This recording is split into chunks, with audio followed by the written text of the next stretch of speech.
Movie की शुरुआत 1913 से होती है, जहां हम सेपाला नाम के एक आदमी को देखते हैं। सेपाला एक स्लेड राइडर है जिसके पास अच्छी नस्ल के बहुत सारे डॉग्स हैं। एक दिन सेपाला के घर पर एक पपी ने जन्म लिया, जो कि साइबेरियन हस्की नस्ल का एक डॉग था। ये पपी बाकी पपी से बहुत ही ज्यादा कमजोर था। इस वजह से सेपाला को लगता है कि ये उसके किसी भी काम का नहीं है, इसलिए ये उस पपी को अपने पास रखना नहीं चाहता था। लेकिन सेपाला की पत्नी, जिसका नाम कॉन्स्टेंस है, वो ऐसा बिल्कुल भी नहीं चाहती थी। वो इस पपी को अपने बेटे की तरह मानती थी, इसलिए वो सेपाला से कहती है कि हमें इस पपी को एक मौका देना चाहिए। ये सुनकर सेपाला अपनी वाइफ की बात को मान लेता है और ये उस पपी को एक मौका दे देता है। अब ये दोनों मिलकर के उस पपी का नाम टोगो रखते हैं। अब धीरे धीरे टोगो बड़ा होता जा रहा था और बड़े होने के साथ साथ वो बहुत ही ज्यादा शरारती भी होता जा रहा था, जिस वजह से उसके अंदर बिल्कुल भी डिसिप्लिन नहीं था। कॉन्स्टेंस चाहती थी कि वो टोगो को एक स्लेड डॉग बनाए, लेकिन सेपाला अपनी वाइफ से कहता है कि टोगो कभी भी स्लेड डॉग नहीं बन सकता। अब यहाँ टोगो को अलविदा कहने का टाइम आ गया था। सेपाला टोगो को अपने एक फ्रेंड को दे देता है, लेकिन कॉन्स्टेंस जानती थी कि टोगो को रखना किसी के भी बस की बात नहीं है, और होता भी वैसा ही है। अगले दिन सेपाला का फ्रेंड टोगो को लेकर के वापस आ जाता है। वो आदमी सेपाला से कहता है कि ये तो बहुत ही शरारती डॉग है, इसलिए मैं इसे अपने पास नहीं रख सकता। टोगो के वापस आ जाने से सेपाला बिल्कुल भी खुश नहीं होता, लेकिन कॉन्स्टेंस बहुत ज्यादा खुश हो जाती है। टोगो हमेशा सेपाला के काम में रुकावट बनता था, इसलिए सेपाला जब भी अपने डॉग की स्लेड प्रैक्टिस के लिए जाता था, तब वो जाने से पहले टोगो को एक जगह बंद कर देता था। सेपाला के जाते ही टोगो जमीन को खोदकर दूसरी साइड से बाहर निकल जाता है और उस जगह पर पहुंच जाता है जहां पर सेपाला अपने डॉग को स्लेड प्रैक्टिस करवा रहा था। अब वो सभी डॉग भी टोगो को देखकर उसके साथ खेलना शुरू कर देते हैं, जिस वजह से उसकी सारी प्रैक्टिस खराब हो जाती थी। और एक दिन तो सेपाला टोगो की वजह से पानी में भी गिर गया था। टोगो की हरकतों से सेपाला बहुत ज्यादा परेशान हो जाता है। फिर अगले दिन सेपाला टोगो को एक कमरे में बंद कर देता है, लेकिन टोगो किसी तरह से बाहर निकल जाता है और उसी जगह पर पहुंच जाता है जहां पर सेपाला बाकी डॉग्स को प्रैक्टिस करवा रहा था। इससे सेपाला बहुत ही ज्यादा परेशान हो जाता है, इसलिए वो टोगो से पीछा छुड़ाने के लिए उसे अपनी एक फीमेल फ्रेंड को दे देता है। सेपाला की ये फीमेल फ्रेंड बहुत ही ज्यादा सख्त थी। वो सेपाला से कहती है कि मैं हमेशा घर में रहती हूँ, इसलिए टोगो को भी हमेशा मेरे साथ घर में ही रहना होगा। सेपाला टोगो को अपनी फ्रेंड के यहाँ छोड़ कर के चला जाता है, लेकिन अगले ही दिन टोगो खिड़की का कांच तोड़ करके वापस भाग जाता है और फिर से उसी जगह पहुंच जाता है जहां पर सेपाला अपने डॉग्स की प्रैक्टिस करवा रहा था। अब सेपाला देखता है कि टोगो के पैर पर चोट लगी हुई है, इसलिए वो उसे स्लेड पर बैठाकर घर ले जाना चाहता था। लेकिन टोगो स्लेड पर नहीं बैठना चाहता था, क्योंकि वो बाकी डॉग के साथ स्लेड को लेकर के दौड़ना चाहता था। ये देख करके सेपाला टोगो को बाकी डॉग्स के साथ बांध देता है। जब डॉग्स दौड़ने लगते हैं तो सेपाला देखता है कि टोगो बाकी डॉग्स से तेज दौड़ रहा था, इसलिए सेपाला अपने स्लेड को एक जगह पर रोककर टोगो को सबसे आगे बांध देता है। अब टोगो दौड़ना शुरू करता है। उसकी स्पीड इतनी तेज थी कि वो सबको जल्दी से घर पहुंचा देता है। ये देख करके सेपाला भी हैरान हो जाता है और वो अपनी वाइफ से कहता है कि ये स्लेड डॉग ही नहीं बल्कि लीड डॉग भी है। इसने दौड़ में सभी डॉग को पीछे छोड़ दिया। अब सेपाला भी टोगो को बहुत ज्यादा पसंद करने लगा था। अब शहर में जितनी भी चैंपियनशिप होती थी, सेपाला वो सभी जीत जाता है, जिस वजह से टोगो और सेपाला पूरे शहर में फेमस हो जाते हैं। अब धीरे धीरे ऐसे ही वक्त गुजरता जाता है और पूरे 12 साल गुजर जाते हैं। अब सन 1925 चल रहा था। फिर एक दिन सेपाला अपने डॉग्स के साथ वापस अपने शहर आता है। तब उसका दोस्त डैन उसे बताता है कि हमारे शहर में एक महामारी फैल गई है जिसका नाम डिप्थीरिया है, जिसकी वजह से हमारे शहर के बहुत सारे बच्चे बीमार हो चुके हैं और कई मर चुके हैं। इसलिए शहर का मेयर एक इमरजेंसी मीटिंग बुलाता है, जिसमें सेपाला भी आता है। उस मीटिंग में बताया जाता है कि इस बीमारी का एक एंटीडोट है और वो एंटीडोट यहाँ से 600 मील दूर नेवाडा में है। वहाँ के लोग उस एंटीडोट को हेलीकॉप्टर से यहाँ पर नहीं भेज सकते, क्योंकि यहाँ का मौसम जल्दी ही बहुत ज्यादा खराब होने वाला है। मेयर मौसम के बारे में सेपाला से पूछता है। तब सेपाला कहता है कि आज जब मैं घर आ रहा था, तब मैंने देखा कि पहाड़ों से कुछ ही दूरी पर एक बहुत बड़ा तूफान चल रहा था, जो धीरे धीरे हमारे शहर की तरफ ही बढ़ रहा था। उस तूफान को देखकर मेरे सभी डॉग घर की तरफ भाग रहे थे और मैंने अपने डॉग्स को 12 साल में पहली बार इतना डरते हुए देखा है। इसलिए अगर वो डॉग तूफान से डर रहे हैं तो हमें भी उस तूफान से डरना चाहिए, क्योंकि वो तूफान बहुत ही खतरनाक और भयानक होने वाला है। असल में मेयर ये चाहता था कि सेपाला अपने डॉग्स को लेकर के नेवाडा जाए और उस एंटीडोट को लेकर के आए, लेकिन सेपाला बगैर कोई जवाब दिए बाहर आ जाता है। वो जब बाहर आता है तो एक डॉक्टर उससे लिफ्ट मांगता है। सेपाला उस डॉक्टर को लिफ्ट देकर उसे उसके हॉस्पिटल तक पहुंचा देता है। अब सेपाला खिड़की से जब हॉस्पिटल के अंदर देखता है तो उसे अंदर बहुत सारे बीमार बच्चे दिखाई देते हैं जो मौत से लड़ रहे थे। अब बिना एंटीडोट के उन्हें बचाया नहीं जा सकता था। अब सेपाला बहुत ज्यादा दुखी होकर अपने घर आ जाता है। फिर रात को वो अपनी वाइफ से कहता है कि मैं उस एंटीडोट को लेने के लिए नेवाडा जरूर जाऊंगा। लेकिन उसकी वाइफ ऐसा बिल्कुल भी नहीं चाहती थी, क्योंकि वो अच्छी तरह से जानती थी कि ऐसे मौसम में 600 किलोमीटर दूर जाना मौत को दावत देने के बराबर है। लेकिन सेपाला अपनी वाइफ से कहता है कि मुझे मेडिसिन लेने के लिए जाना ही होगा, क्योंकि जिन बच्चों को मैंने हॉस्पिटल में देखा था वो सभी हमें अच्छी तरह से जानते हैं। यहाँ सेपाला अपनी वाइफ से कहता है कि मैं टोगो को भी अपने साथ लेकर के जाऊंगा। तब कॉन्स्टेंस उसे कहती है कि वो 12 साल का हो चुका है और तुमने ही कहा था कि वो 115 मील का भी सफर तय नहीं कर सकता, और अब तुम टोगो से बहुत ज्यादा प्यार भी करते हो, इसलिए मैं ये बिल्कुल भी नहीं चाहती कि तुम टोगो की मौत के जिम्मेदार बनो। अगली सुबह सेपाला अपनी वाइफ को अलविदा कहकर नेवाडा की तरफ बढ़ने लगता है। अब वो अपने डॉग्स के साथ जैसे जैसे आगे बढ़ रहा था, तूफान भी तेज होता जा रहा था। तूफान इतनी तेज था कि आगे सेपाला को कुछ भी दिखाई नहीं देता है। टोगो सबसे आगे था और सेपाला अपने डॉग्स को तेज दौड़ने के लिए कह रहा था, क्योंकि उसे जल्दी नेवाडा पहुंचकर उस एंटीडोट को लेकर के आना है। अब वो एक बहुत ही खतरनाक और गहरी ढलान पर होते हैं, तभी अचानक से टोगो रुक जाता है। सेपाला को कुछ भी समझ में नहीं आता कि आखिर टोगो क्यों रुका है। जब वो नीचे उतर कर के देखता है तो उसे सामने बहुत ही गहरी खाई दिखाई देती है। टोगो ने इतने खतरनाक तूफान में भी उस खाई को देख लिया था और रुक गया था, जिसकी वजह से उसने सेपाला और बाकी डॉग्स को मरने से बचा लिया था। तभी सेपाला देखता है कि टोगो का पैर जख्मी हो चुका था और जिसमें से खून भी निकल रहा था। अब पूरा दिन सफर करने के बाद ये लोग एक आउटपोस्ट पर पहुंचते हैं, जहां पर एक डॉक्टर भी होती है। डॉक्टर यहाँ पर सेपाला से कहती है कि तुम्हारा डॉग बहुत ज्यादा थक चुका है। टोगो अभी 12 साल का था और उसके लिए इतना लंबा सफर ठीक नहीं था। लेकिन जैसे ही सुबह होती है, सेपाला और उसका लीडिंग डॉग टोगो इस खतरनाक और बर्फीले तूफान में बाकी डॉग्स को लेकर के आगे बढ़ने लगते हैं। उधर हॉस्पिटल में उन बच्चों की तबीयत भी बहुत ज्यादा खराब होती जा रही थी। इधर सेपाला इस भयानक तूफान में लगातार आगे बढ़ रहा था। वो शॉर्टकट रास्ते को अपनाते हुए जल्द से जल्द नेवाडा पहुंचना चाहता था। आगे बढ़ते हुए उनके सामने एक जमी हुई झील आ जाती है। इसके अलावा एक और बहुत ही भयानक तूफान सामने से इनकी तरफ आ रहा था, लेकिन सेपाला उन बच्चों को बचाना चाहता था, इसलिए वो बिल्कुल भी नहीं घबराता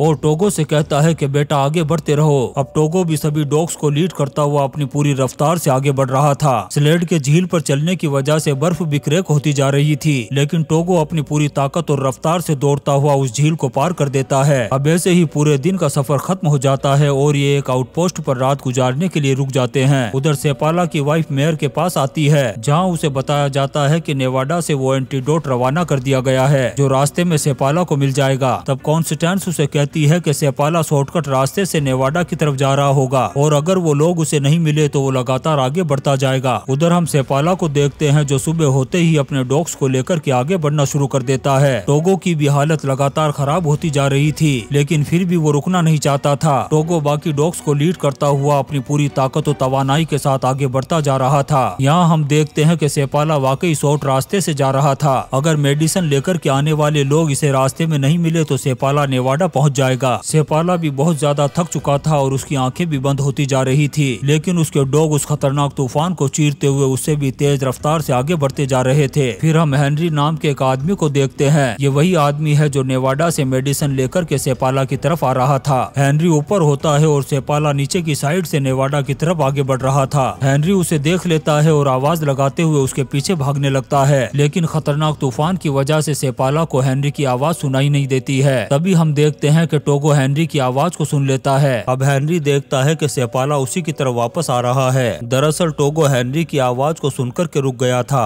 हेनरी सेपाला को वो एंटीडोट दे देता है जिसके लिए सेपाला इतनी दूर आया था। अब ये दोनों रात गुजारने के लिए एक आउटपोस्ट पर रुकते हैं। यहाँ पर हेनरी सेपाला से कहता है कि तुम अपने सारे डॉग्स को यहीं पर छोड़ दो, क्योंकि उनकी हालत बहुत ही ज्यादा खराब है और ऐसे खतरनाक और बर्फीले तूफानों में मैंने भी अपने बहुत सारे डॉग्स को खोया है। लेकिन सेपाला उसे साफ मना कर देता है और कहता है कि टोगो मेरे बेटे की तरह है, इसलिए मैं उसके बिना आगे नहीं बढ़ सकता। अब ये वापस अपने उसी खतरनाक सफर के लिए निकल पड़ते हैं और एक बार फिर से इनके सामने वही जमी हुई झील आती है जिसको इन्होंने एक दिन पहले पार किया था, जो पहले इनके गुजरने से क्रैक हो रही थी। लेकिन अगर ये इस झील पर से होकर के नहीं गए तो इनका रास्ता एक दिन और लंबा हो जाएगा। सेपाला फैसला करता है कि वो इसी रास्ते से आगे बढ़ेगा। वो टोगो से कहता है कि आगे बढ़ो बेटा। अब सेपाला के डॉग्स बड़ी तेजी के साथ उस झील पर से आगे बढ़ने लगते हैं, लेकिन अब झील में से पानी भी निकलना शुरू हो गया था। अगर ये नीचे गिर गए तो सारे डॉग्स के साथ साथ सेपाला भी मारा जाएगा। अब टोगो अपनी तूफानी रफ्तार के साथ दौड़ते हुए झील के किनारे तक पहुंच जाता है, पर इससे पहले कि ये झील से बाहर निकलते, बर्फ की एक सिल्ली जिस पर ये पहुंचते हैं वो टूट कर के अलग हो जाती है। अब इनके चारों तरफ सिर्फ पानी ही पानी था। सेपाला टोगो को उठाकर झील के उस तरफ किनारे पर फेंक देता है और उसे कहता है कि खींचो बेटा, ताकि ये बर्फ की जिस सिल्ली पर खड़े खड़े हैं वो किनारे तक पहुंच जाए। अब टोगो जख्मी होने के बावजूद भी अपनी पूरी जान और ताकत और तवानाई के साथ आगे बढ़ने लगता है और आखिर वो बर्फ की सिल्ली किनारे तक आ जाती है, जिससे ये सभी उस जमी हुई झील से बाहर आ जाते हैं और इन सब की जान बच जाती है। फिर ये उस खतरनाक रास्ते से गुजरते हुए उसी आउटपोस्ट पर पहुंचते हैं जहां पर वो लेडी डॉक्टर थी। वो लेडी डॉक्टर जब टोगो को चेक करती है तो उसकी आंखों में आंसू आ जाते हैं। ये देख कर के सेपाला उससे कहता है कि क्या हुआ मेरे टोगो को। तब वो लेडी डॉक्टर कहती है कि इसकी हालत बहुत ज्यादा खराब है और ये मरने वाला है। ये सुनकर सेपाला की भी आंखों में आंसू आ जाते हैं क्योंकि वो टोगो से बहुत ज्यादा प्यार करता था। अब रात इसी जगह गुजारने के बाद अगली सुबह जब ये अपने सफर पर आगे बढ़ने लगते हैं तब सेपाला टोगो को आगे नहीं बांधता बल्कि स्लेड पर अपने साथ बैठा लेता है। लेकिन टोगो स्लेड से उतरकर सबसे आगे अपनी पोजीशन पर जाकर के खड़ा हो जाता है। इससे सेपाला समझ जाता है कि टोगो अभी भी लीड करना चाहता है। अब टोगो बाकी डॉग्स को लीड करते हुए आगे बढ़ने लगता है। कुछ ही घंटों का सफर तय करने के बाद तूफान इतना खतरनाक और भयानक हो जाता है कि सामने से कुछ भी दिखाई नहीं देता, यहाँ तक कि रास्ते का भी पता नहीं चलता है। सेपाला टोगो के पास जाकर के कहता है कि बेटा मुझे तो आगे कुछ भी दिखाई नहीं दे रहा, अब तुम्हें ही रास्ता देखना होगा और हमें अगली पोस्ट तक पहुँचाना होगा। इसके बाद सेपाला अपने पूरे चेहरे को ढककर स्लेड पर लटक जाता है और टोगो उस भयानक तूफान को चीरते हुए अपनी पूरी रफ्तार के साथ आगे बढ़ने लगता है। कुछ घंटों का सफर करने के बाद टोगो और बाकी डॉग्स एक जगह पर बैठ जाते हैं। सेपाला टोगो के पास जाकर के कहता है कि बेटा तुम्हें आगे बढ़ना होगा वरना हम सभी इसी तूफान में गर्क हो जाएंगे। लेकिन टोगो कोई भी रेस्पॉन्स नहीं करता। तभी सेपाला देखता है कि एक आदमी टॉर्च लेकर के उसके पास आ रहा है। ये अगली वही आउटपोस्ट थी जहाँ पर सेपाला को पहुँचना था। टोगो को देखकर सेपाला इमोशनल हो जाता है और रोना शुरू कर देता है क्योंकि आज टोगो ने सबकी जान बचाई थी।